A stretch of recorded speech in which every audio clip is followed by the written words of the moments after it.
सुवर्णपुर जिला Sonpur block विश्वप्रभा degree महाविद्यालय बईर खमन ठारे आर्ट्स स्नातक शेष वर्षर छात्र छात्री विद्याकालीन संबर्धना प्रदान करा जायछि।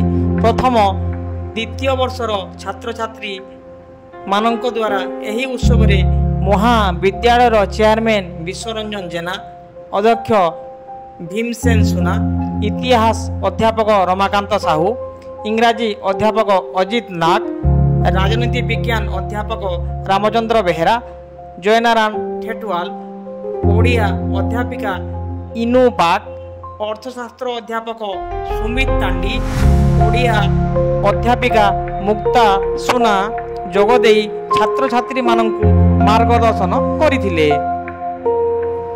किराणी कर्मचारी कंप्यूटर प्रत्युष पटेल, संतोष बारिक प्रमुख उपस्थित थिले।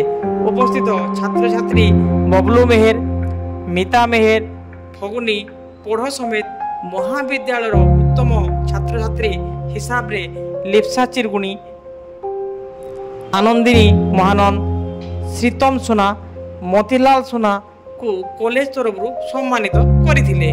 महाविद्यालय समस्त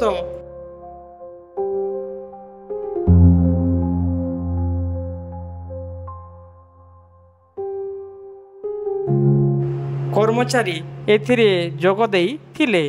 सभा शेष अध्यक्ष भीमसेन सुना धन्यवाद अर्पण करथिले। सुवर्णपुर जिला प्रतिनिधि शशिकांत सुना रिपोर्ट, ऋषि टीवी।